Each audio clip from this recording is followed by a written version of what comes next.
En relación a la referencia a la noción de hombre, a la noción de hombre, obviamente aquí Jung hace gala de su erudición respecto de antropología filosófica y antropología también culturalista, ¿no? Se caracterizó en su vida por tener experiencias de encuentro con comunidades. Por ejemplo, vivió un periodo con los pigmeos en África, hizo una visita a los indios pueblos en el sur de México, o sea, en el norte de México y el sur de Estados Unidos. Y la verdad es que su visión es una visión de las más antropológicamente ricas, ¿no? Y en ese sentido él acepta, integra muy bien la noción de diversidad, pero siempre como argumento para llegar a la comunalidad, ¿ya? El hombre como ser cultural y la cultura como conductas conservadas a través del tiempo, conductas conservadas, y lo que hacía entonces Jung era homologar las conductas conservadas de una cultura y otra cultura, de la cultura A, de la cultura B, etcétera, de diversas culturas, en función del inconsciente colectivo, ¿no? Entonces, él iba a tratar de generar una visión del hombre que fuera consubstancial a su propia naturaleza genética, ¿no? Como especie humana, uno genera cultura, y si bien es cierto, las conductas conservadas pueden ser distintas dados los contextos climáticos, geográficos, históricos, políticos, religiosos, hay cierta comunalidad que uno puede encontrar en este tema. El mejor ejemplo que yo conozco de símbolos arquetípicos es el símbolo de la cruz.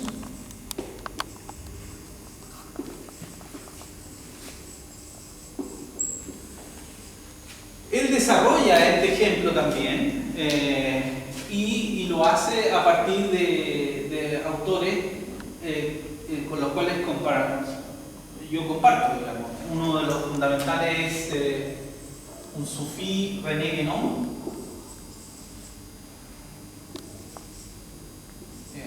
Bueno, René Guénon es un francés de origen islámico, ¿no? Y entonces desarrolla la religión sufí, que es una de las religiones con mayor sabiduría, ¿no?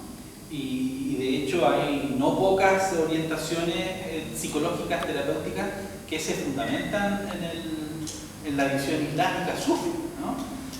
De alguna manera, si ustedes supieran, se asemeja mucho al budismo, o tiene ciertas áreas ahí muy parecidas. Básicamente por el reconocimiento de la ilusión, ¿no? La ilusión como un peligro permanente que nos aleja del proceso de sabiduría y nos aleja de la esencia de la vida. Uno se queda apegado, ¿cierto? A las necesidades ilusorias, a los placeres también ilusorios, y eventualmente no logra trascender. En ese vínculo conceptual de transformación de la persona humana, entonces las distintas culturas nos ofrecen símbolos que aparecen como semejantes. El símbolo de la cruz le pongo a René Guénon como bibliografía porque efectivamente él tiene dos textos particularmente interesantes, uno que se llama Símbolos de la Ciencia Sagrada, que es prácticamente un manual de simbología, y otro que se llama El Símbolo de la Cruz, ¿no? Donde analiza los fundamentos cristianos semíticos de la cruz, ¿no? Y entonces aquí lo que encontramos básicamente es una propuesta de la cruz en varias culturas. Voy a mencionarlas primero, enunciar. Por ejemplo, en la cultura china, y cuando hablamos de cultura china estamos hablando de básicamente del taoísmo, se reconocen dos principios. Un principio activo, que se describe como una línea horizontal cortada, ¿no? Y un principio pasivo, ¿no? Estos dos principios, yin y yang, son complementarios y son manifestación del Tao, de la energía humana. Y lo interesante de estos sabios chinos es que generaron con este sistema binomial todo un lenguaje, ¿no? De aquí salen los hexagramas. Los hexagramas son mezclas de 3 y 3 alternativas, ¿ah? De líneas cortadas y líneas completas, de principio activo y principio pasivo, y dan origen entonces a una especie de categorías ideográficas referentes a la absorción o a la integración o a la maduración que el ser humano tiene frente a esta realidad de la energía Tao, ¿no? El vacío. Entonces, en los hexagramas se supone que esto que estoy proponiendo aquí, esto es una cruz. ¿Bien? Porque aquí hay una línea cortada y hay una línea sostenida y luego presupone la verticalidad, ¿no? En la cultura, por ejemplo, budista brahmánica, es conocida la svástica, ¿no? Aparece en muchos templos budistas la svástica, ¿no? Y la svástica no es sino, nuevamente, una cruz que nos habla metafóricamente del movimiento del centro, ¿no? Aquí hay un movimiento. Esto está girando, ¿no? Ahí los esotéricos dicen que esta es la budista y que si fuera al revés sería la nazi, ¿no?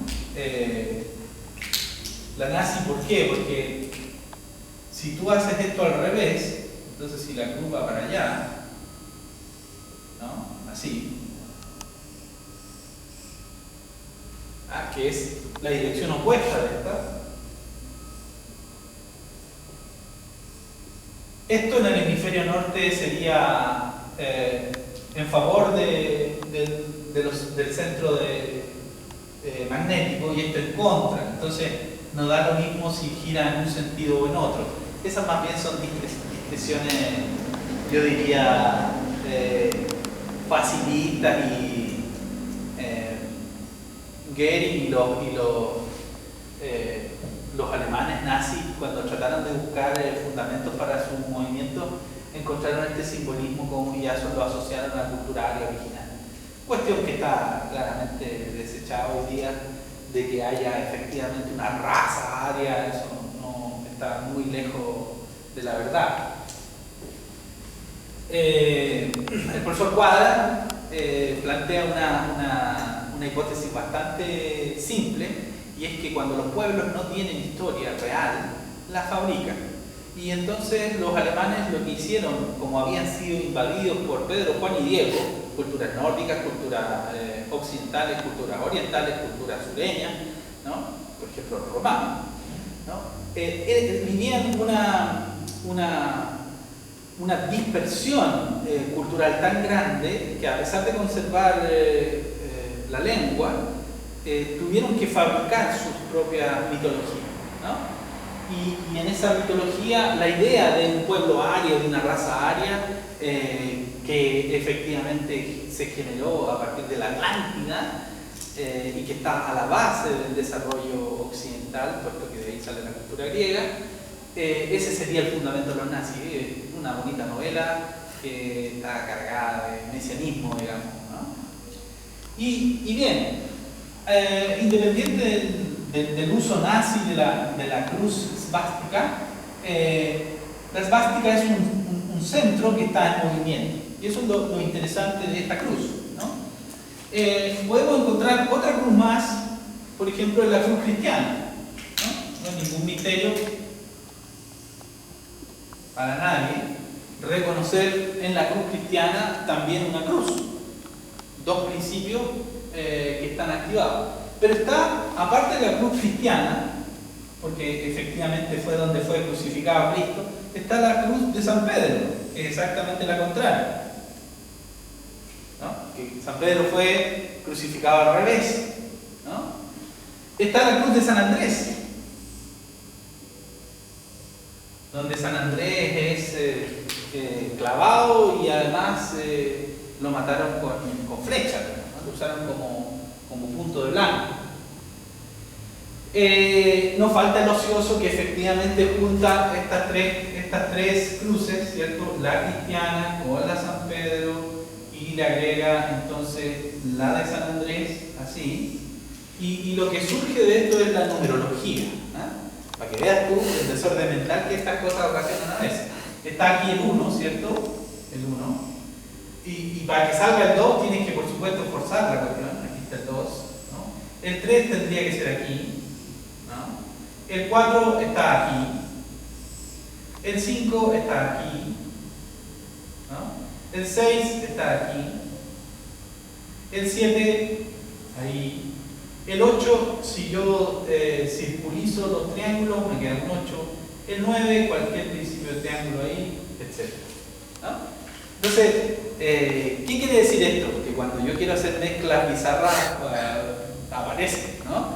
Y yo puedo quedar como el campeón de la numerología en función de las tres. Es una digresión psicopática, o sea, y psicótica, ¿no? ¿Por qué? El proceso primario, ¿no? Todo está mezclado con todo, pero al final el que escucha dice, oh, qué sabio este profesor, ¿no? Oh, cuánto sabe de simbología, de numerología. ¿Y para qué sirve esto? Para nada. O sea, es pura parafernalia lingüística que eventualmente, a lo mejor si tú te dedicas a la teoría de los números, pero en la escuela pitagórica probablemente, ¿no? Donde los números no son solo nociones algebraicas, aritméticas, racionalizadas, sino que son estados virtuosos, ¿no? O hay metáfora de número y estado filosófico, ¿no? Hay una cosmovisión asociada al número, el 1, el logos, ¿no? El 2, la dualidad, el 3, la tríada, la dialéctica, el 4, el cuaternario, lo básico, el 5, la quintesencia, el 6, lo malo, ojo, 666, ¿cierto? El 7 es el número de la maravilla, el 8 es el doble cuaternario, entonces como lo básico, fundamental, lo establecido. El 9 es el triple 3, entonces es la espiritualidad hecha triple. Y el 10 es el número perfecto, ¿no? Pelé. Claro, entonces si tú lo mezclas con... Ahora entiendo por qué Pelé y Maradona usaban el número 10. No tiene nada que ver, a no ser que dentro de la cancha ponga un árbol de la cábala, a lo mejor. Y así seguimos con asociaciones bizarras que parecen inteligentes, que parecen lúcidas, pero que solo son bullas, ¿no? Bien, René Guénon hace estos ejercicios, ¿no? Te dice lo que significa la cruz y te dice lo que no significa la cruz. Evidentemente, la cruz cristiana, la de San Pedro, la de San Andrés, existen como símbolos ya. Ahora, a esto podemos agregar incluso la cruz andina. La cruz andina, ¿no? Que en ciertas gráficas ha aparecido así, más parecida a la cruz del sur, o en algún sentido parecida a la cruz del sur, que también tiene un principio. Obviamente este símbolo se pierde, aparece en la litoscultura original del Tiahuanaco y eso, pero se pierde con los años porque obviamente con el proceso de secularización y de extirpación de idolatría, efectivamente los andinos dejaron de usar la cruz del sur y pasaron a usar la cruz cristiana, ¿no? Por obligación. ¿Qué es lo común a todas estas cruces? Dice que no. Y aquí está el tema. Lo común a estas cruces es el eje. Es un símbolo de eje. ¿Y qué es el eje? El axis. Es un símbolo axial, ¿no? El símbolo axial hace referencia al eje y el eje es el centro. Luego, en la metáfora del aparato psíquico junguiana, el eje o centro de la psique es el sí mismo, ¿no? Todos los símbolos de la cruz, de alguna manera, nos representan al sí mismo en el predominio del aparato psíquico, ¿no? Entonces, la cruz es el centro, es el fin, es el medio, es el método, es el camino y la verdad, ¿no? En el simbolismo cristiano está clarísimo, ¿no? Porque soy la verdad, el camino y la vida, se dice, ¿no? Una cosa así. Entonces, la metáfora la usa en función de la ubicación dentro del aparato psíquico de esta instancia del sí mismo. Luego, el arquetipo que fundamentaría todos estos símbolos de cruz es el sí mismo. ¿Bien? Y entonces hemos comparado cultura china, cultura india o brahmánica, cultura semítica, porque esto es cristiano o judío, ¿cierto? El chamullo de la numerología y la cruz andina. Y el arquetipo que de alguna manera se asocia a cada uno de estos elementos simbólicos es el sí mismo. ¿Vale? Bien. Este es, creo yo, el mejor ejemplo. Para reconocer entonces de qué es un arquetipo, el arquetipo lo habíamos definido como forma antigua, ¿se acuerdan de la clase pasada? Y de símbolo arquetípico.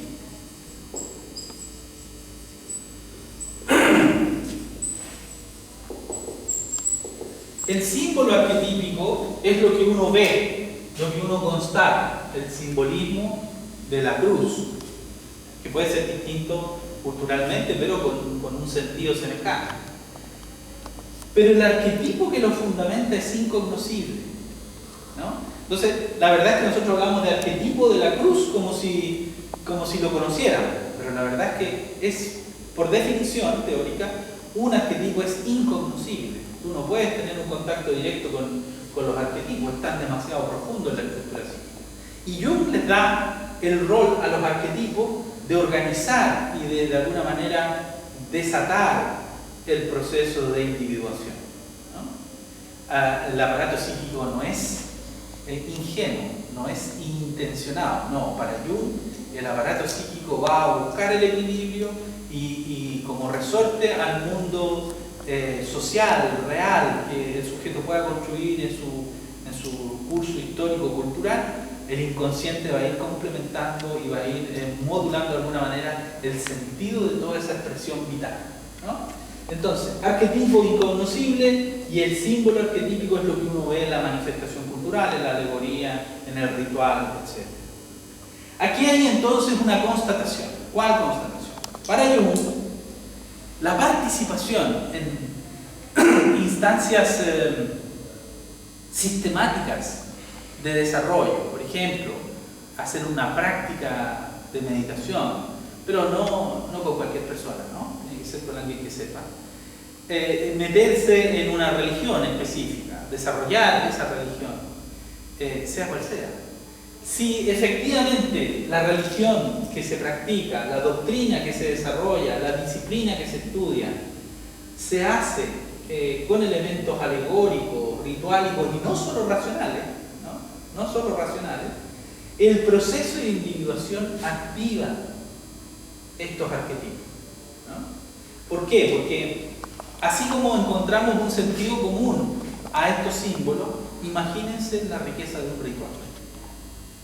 Entonces, vivir un ritual claramente tiene aspectos que son integradores por sí mismos.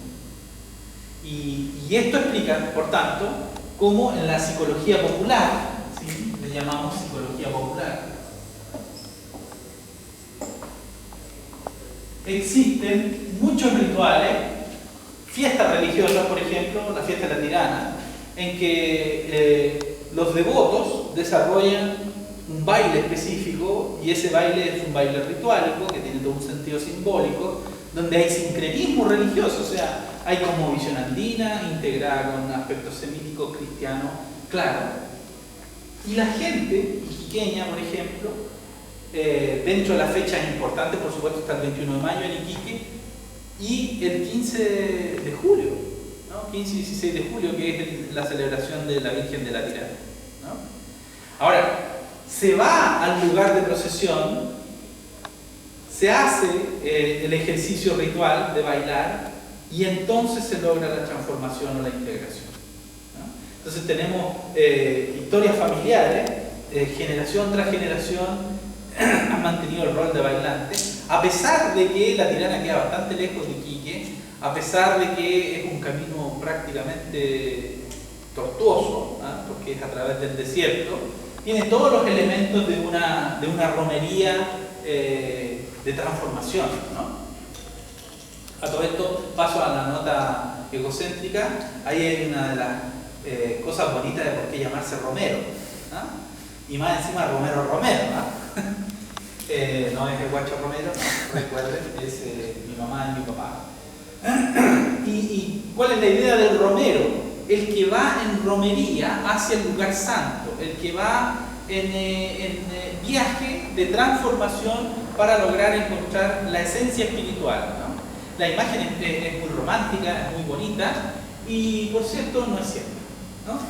La mayoría de los romeros nos quedamos en algún lugar y ahí nos quedamos. Y cuando hablamos de un lugar no estamos hablando de un lugar físico, sino de un lugar psicológico, acomodado, ¿no? Achanchado, diría Borges, ¿no? Dentro de la psicología popular, por tanto, la cultura va a contener estos rituales colectivos de sanación, de integración, de transformación, ¿no? Y por supuesto que las doctrinas específicas dedicadas a estos temas las desarrollan con mucha mayor profundidad.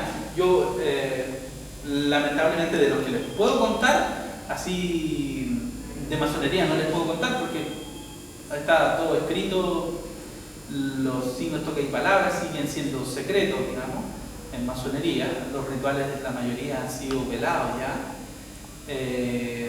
Pero dentro de las prácticas así públicas que se pueden leer y practicar están las prácticas ignacianas, ¿no? El retiro ignaciano es precioso en su estructuración. Sin duda, ahí Ignacio de Loyola, San Ignacio de Loyola, activó alguna parte de su cinismo para generar la orden jesuítica y poner como eje de este movimiento estos retiros que eran básicamente experiencias espirituales de reconocimiento de Dios en cada uno, ¿no? Practicar, por tanto, ejercicios ignacianos va a ser algo que va de alguna manera u otra a facilitar el desarrollo psicológico si usted es católico.